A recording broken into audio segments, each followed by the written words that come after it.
in some type of way. Is it cause my homies rich, you feel some type of way? Some type of way, make you feel some type of way. Hurt you wanna me, know you feel some type of way. Mr. CEO, it's what my title say. Me and my homies DJ, he feel some type of way. Okay, now Welcome back to the Coast to Coast Show. I'm Jeremy Schnell. We're gonna say goodbye to Isaac Glasser real quick. Oh, so sad. Yeah, everybody, give a hand to Isaac. Give a round of applause Ian, to Isaac. clap for me. Ian. All right, Isaac. Thank you for being on again, and go Hawks. Awesome. All right. Bye-bye. See ya. See ya, Isaac. So, Jeremy, now we're talking basketball. Are we? Let's talk some basketball. I didn't have no team up here in Seattle because David Stern took them away from me along with Clay Bennett. What do you want to talk about? There's the CP3 injury. What do you want to talk about? Let's talk about the bad Eastern Conference. Ooh, I'm good at that. Ladies and gentlemen, right now, if the playoffs started today in the Eastern Conference, these would be the standings. Indiana Pacers 28-7, Miami Heat 27-8. The number 3 seed in the 2013-2014 year, the Atlanta Hawks 19-17. That's the last team above 500 in the Eastern Conference. Oh, and guess what? They wouldn't make the playoffs if they were in the Western Conference.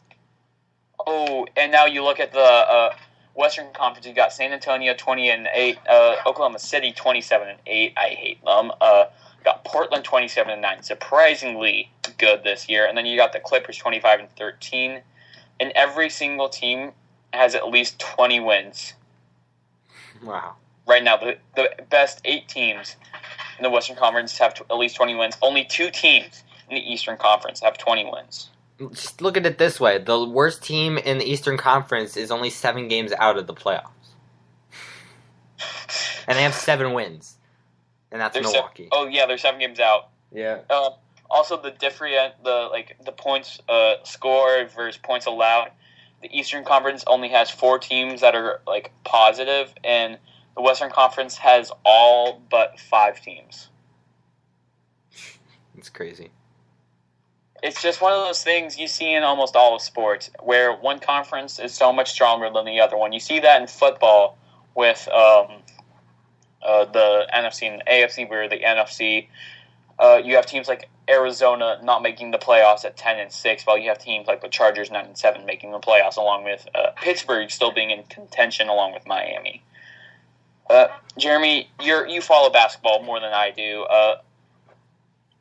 What do you think about the Eastern Conference? Is it just a bad year, or is it truly a lack of talent? It's just a bad year, I think. It's not a lack of talent. You have to be talented to be in the NBA. Most of these teams have some talented players. Detroit has some talented players. Well, a lack of elite talent. I say Detroit has some elite talent. They have Drummond. They have Jennings. They have Josh Smith. But a lot of these teams don't. Atlanta doesn't really have an elite talent. Toronto doesn't. Washington doesn't. Toronto has DeMar DeRozan. I wouldn't call him elite. A game changer. I'm not sure I'd call him to be a game changer in Game 7 of the NBA Finals. Washington has John Wall. I don't. Chicago's not going to make the playoffs. Actually, they probably will, No. considering how bad the Eastern Conference is. I think New York is going to come back and make the playoffs, and Chicago will Yeah, not. I believe New York will too. And I think Cleveland will make the playoffs as well. Yeah. I was talking about this with Stephen Hughes, Nick Rice, and Robert Dieter Sunday night about the possible Andrew Bynum trade, and now that's actually happened. I'm looking at this and thinking, wow, Cleveland really got the better end of this. Yeah, because Bynum has now been waived by the Chicago Bulls. Wow. So that trade was basically for nothing. So they were just looking to offload Luol Deng. Basically. And Luol Deng says he wouldn't have a problem with signing a long-term contract with Cleveland Cavaliers. Who wouldn't? Are you kidding? Playing with Kyrie, Dion Waiters, and Anderson Varejao, that'd be awesome. Yeah. You got one of the best point guards in the league. You got a good shooting guard, and now you can have a guy who can play small forward, power forward. This team's going to be good. Yeah, so let's go back to Andrew Bynum real quick. There are a couple teams that are looking at Andrew Bynum, two of them most notably being the Miami Heat and the Los Angeles Clippers. I think if you're the Heat, you can't go after him because you got to look to re-signing all your free agents. You got to look to re-signing D-Wade and LeBron this year.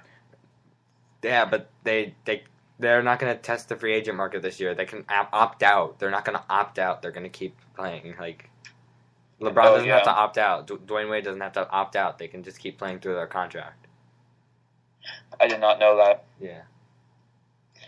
Well, Robert, we had the wrong choice in our last show, if you are listening to this somewhere. Jeremy, Brooklyn 14-21. Right now they'd make the playoffs. They're 400. They're 14 games behind the Pacers. What's wrong? I thought that it was just age and just chemistry wasn't good, and you shouldn't have a coach that's 1 year out of playing. Yeah, you know what? I think it's just the coaching. That's all. And I hate Paul Pierce. I hate Kevin Garnett. They're both thugs and meh. They're terrible people. And I don't just take my word for it. I was on the court when they were practicing. They're not nice people. Let me tell you that. So, anyway, well, I just don't like Paul Pierce and Kevin Garnett, and I think they are bringing bad chemistry to the Brooklyn Nets, and they're both hypocrites because they said that Ray Allen shouldn't have gone to Miami and that it was selfish of him. Look at them opting out of their contracts just so that they could go to Brooklyn, or waiving their no trade clause in Kevin Garnett's case. Wow. So they're both hypocrites, and I don't like them at all. And that's why Brooklyn is losing, because of lack of chemistry. And they will not make the playoffs this year unless Williams carries them, and Lopez is probably going to be out for the season. So that's why Brooklyn is also looking at Bynum.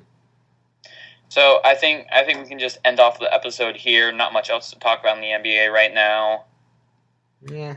You good with that? Yeah, I'm good with that. Miami Heat are in a game right now on TNT. Go check that out. They're playing the Knicks right now, the sucky Knicks. So go watch the Heat beat up on the Knicks, everyone.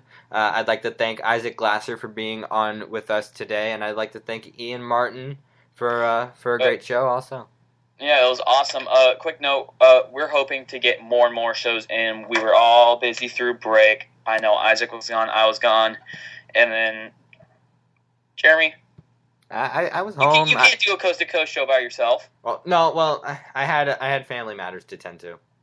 Oh. Yeah. Family. Yeah, my sister. Family. My sister's bat mitzvah was this past weekend, so. I saw that. So I think that's it from us here at the Coast to Coast Show. Thanks for listening in. It's been a great episode, lots of fun. I think we total in at what, like an hour 15, hour 20? We're almost at an hour 30. Wow. Mm-hmm. That's our longest show yet, ladies and gentlemen. This is our first show back. We'll keep you updates. We'll hopefully get a show in Sunday night to recap the Sunday and Saturday divisional round playoff games. Jeremy, I'll let you head us out. All right. Thanks, everyone. Again, go hit us up on Twitter. Go hit us up on Facebook. Like our Facebook page. I'll put the link in the description below. Don't forget to follow National Sports on YouTube and on here. And also like this show, and don't forget to keep supporting the Coast to Coast Show. We love doing this, and with the support of everyone, it's just awesome. So thanks again, and good night.